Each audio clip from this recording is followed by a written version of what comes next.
So you went against my advice and you dated a single mother. And now you want to wife her up. Now you want to be a stepfather. Oh man. Never be a stepfather. That's the long and short of it. Never be a stepfather. Never be a stepfather. The rest of this video is going to be an explanation to that truism, but never be a stepfather, because if you become a stepfather, you're going to get the extremely short end of the stick. Actually, you're going to get a very long stick right up the ass. Let's get to it. I once heard Sargon of Akkad, who is a stepfather, I once heard him say that he wasn't a cuck. That Sargon said he wasn't a cuck. That he was, by raising his wife's kid, he was actually reverse cucking the biological father. Oh man, I mean, self-deception knows no bounds. No. When you're a stepfather, you are getting cucked out. You are raising another man's kid. There's no other way to look at it. You can go through all kinds of mental gymnastics to get out of that fact, but it remains. You are raising another man's child.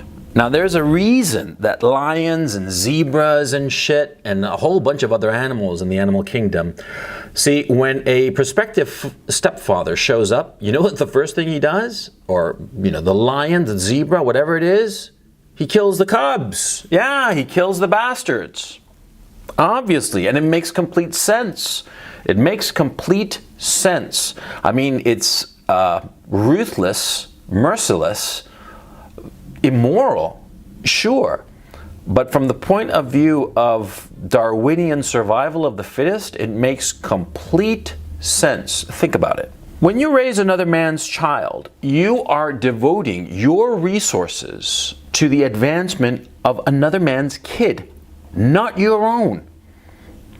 Everybody's resources are finite, and most of us have limited resources. Very few of us are billionaires that can afford to have 50 kids, no problem, and treat them all equally on a material basis. So if you're raising and paying for some other guy's kid, you are inevitably going to be taking away resources from your own children. From the point of view of the single mother that you wifed up, it's not going to really matter, of course, because your kids or the other guy's kids, they're all her kids, right? But from your point of view, you're devoting precious, limited resources to another man's child. So you are essentially depriving your own children of those resources. By helping your wife's kid, you're hurting your own children. Now here comes something else, of course. See, if you're raising another man's child, right? Your single mother wife, right? She has one kid, two kids, who knows how many the slut has, right? She's devoted to the kid that she already has, right? So she's not going to have much incentive to have your kids, now is she? I mean, why would she bother to have your kids? She already has at least one kid, right? By the other guy. Or the other guys, as the case may be, right? So why is she going to inconvenience herself by having your kid? I mean, I haven't looked at the statistics, but you should. I'll bet you that single mothers, when they get married again, have a lower pregnancy rate than women who have never had a kid when they get married. I'll bet you that's the case. I mean, I don't really know, but it seems logical, obvious. From the point of view of the woman, why go through the inconvenience of having a third kid if she's already got a couple by other guys? Why have a third kid by the new husband, presumably you? Why would she do that? So she's going to have less incentive to have kids than you are, okay? And that's inevitably going to create all kinds of friction, all right? And forget about like the actual interaction between you and the kids. The stepkids, the kids that aren't yours, the kids that are another man's children. See, because like I said in the previous video, if you try to discipline the kid, mommy's going to get in the way inevitably, because mothers always get in the way of a father trying to discipline the kid. Natural father or stepfather, right? Because that's the way mothers are, because they always feel sorry for the kid, right? And so the stepfather will try to discipline the child, the stepchild, and what will the mother of the child say? You're not his real father, so don't do that. Don't hit him. Don't, discipline him. Don't put him on the path. That's what she's going to say. That's going to be her knee-jerk reaction. That's going to be her go-to phrase. And that phrase emasculates every man, every stepfather at least, right? Yeah, because, see, the kid isn't yours. You don't have any rights to the kid. You don't have the right to discipline the kid. Yeah. Oh, but you're going to have the obligation to take care of the kid. Oh, yeah. You're going to have the obligation to take care of the kid whenever the kid does something good, He graduates from high school. Who's going to pay for the new car? You're going to pay for it. Allowance, college, all that shit. You're going to pay for it. You're going to fucking pay for it. Not the other guy. Not the biological father. Your resources are going to go to pay this kid's car, education, whatever. But whenever the kid screws up, it's going to be you can't say anything to the kid because you're not his real father. You're the stepfather. So you'll only have a carrot for the kid, no stick. You'll be totally emasculated. And so what's that going to do to the kid? What do you think is going to do to the kid? The kid's going to be spoiled. He's going to be entitled. He's going to smirk at you because the kid's going to know, or the kids, plural possibly, they'll know. And even if you have a kid with the single mother, right? Say the single mother has one kid and she has a second one with you, right? Well, the fact that the older kid can get away with shit, no matter how integrated and quote-unquote blended you all are, right? Your own kid is going to pick up on it. Your own kid is going to realize that you're not really the man of the house. You're kind of like gelded. And do you think that your kid is going to respect you as he should? Were you the only man in the house, the father of all the children? You think? You think? Or you think not? Huh? Guess. Oh man, it's so fucking pathetic. Stepfathers. Jesus Christ. The only time a stepfather can be respectable is when all of the children are grown and out of the house and living their lives, and the older parents decide to get married. And that kind of situation of a step-parent, that's perfectly acceptable. And you don't have any of these tensions, of course, because, see, tensions over children arise during their upbringing. You see what I'm saying? See, yeah, because when you are raising kids, that's the most stressful time with the kid. Once the kid is in his 20s and he's out of the house and living his life and shit, yeah, stress drops off to zero. Responsibility of the parents towards the child drops off to zero, because parents are the representatives of the child in the wider society. They have to make sure that the kid does everything proper insofar as the wider society, up until the age of 18 or 21 or whatever, up until the time that the kids become adults. But a stepfather, well, he's always going to have one arm tied behind his back now, won't he? No, yes, he will.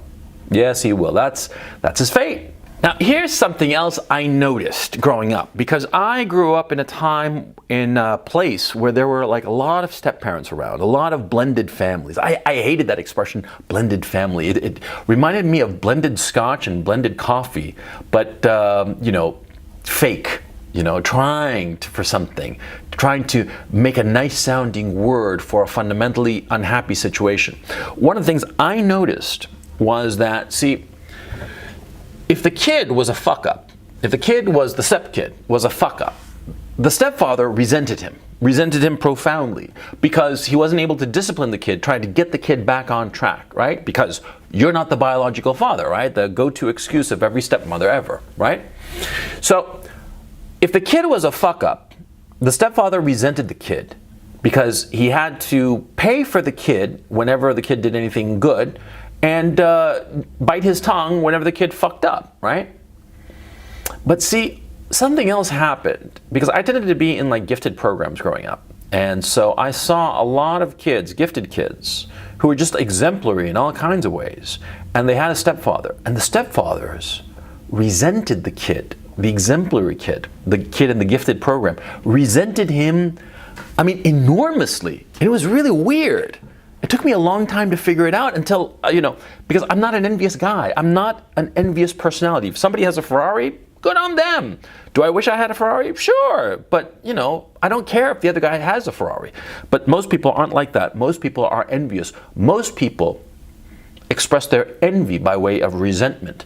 And stepfathers, and I saw this firsthand, stepfathers with exemplary kids, with kids who were just like on the ball, good students, dedicated, hardworking, all the rest of it. Those stepfathers hated the kid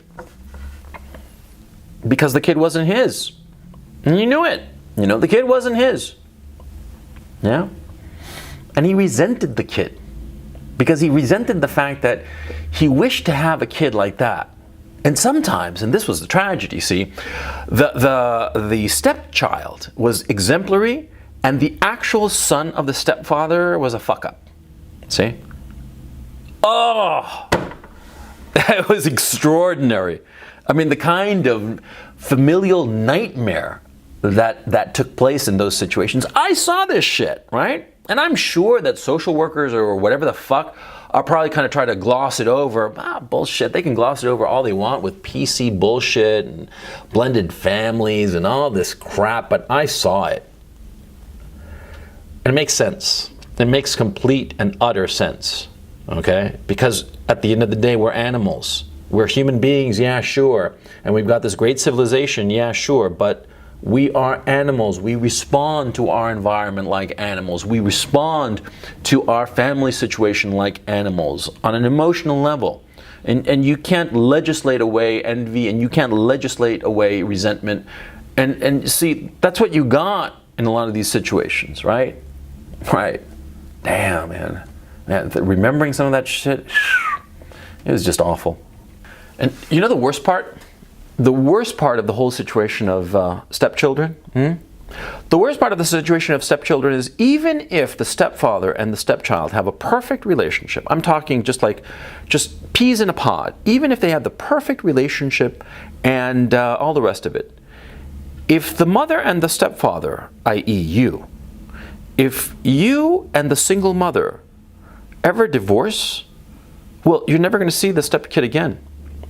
Unless he's old enough to contact you on his own, you don't have any rights to the kid, right? Maybe you adopt him, and maybe in those circumstances, yeah, you'll have some rights to the kid, right? But most of the time, most people don't go about doing that. They don't bother, they don't go through the hassle of it. And so if the marriage breaks up, and frankly, if a single mother is marrying for the second time, odds are pretty good that she'll divorce the second guy, i.e. you, and if you're the third guy, it's guaranteed that she'll divorce you, right? Well, she divorces you, and you're never going to see the kid again. Even if you had this exemplary relationship, this perfect relationship, and you loved each other, and there's no question that you can form deep and profound attachments with somebody who is not your flesh and blood. I'm not doubting that. I'm not disputing that. On the contrary, I've seen that. I myself have been fortunate enough to experience it. Profound emotional attachments with people who are not my family members. Close friends, mentors, professors I've had, and all the rest of it. This is perfectly natural and one of the wonderful things about being alive, of being able to forge these profound and deep attachments, emotional attachments, love with people who are not your direct family. And therein lies the tragedy. You, as the stepfather, you created this profound relationship with your stepkid, and your wife, the mother of your stepkid, leaves you, and you never see the kid ever again. How heartbreaking that is. And that too I saw, and it was heartbreaking. It really was. Yeah. It's just a sad situation. I mean, Jesus Christ. But bottom line, you got to understand something. See, who marries a single mother? Who marries and becomes a stepfather to some other man's kid? Who gets cucked out? Not reverse cucked. No. Who gets cucked by another man? The beta male. Of course. The beta male. The beta male who winds up raising an alpha male's son. Because by definition, if some guy leaves some bastard behind and he saddles you into raising that kid, then you my friend, are the fucking beta male, and he is the fucking alpha. Yeah. See? Because it's a relative thing here. It's not like absolute categories, okay? So no matter how tough and cool and successful you might be, if you're raising another man's kid, you are beta. And you will forever be beta. And you will be perceived by others as beta. Because when they hear that you're raising another man's child, that's what everybody thinks. That you're a fucking cuck. That you're a fucking beta. And see, here's the thing. See, being beta is a choice. Being alpha is a choice. Choose wisely.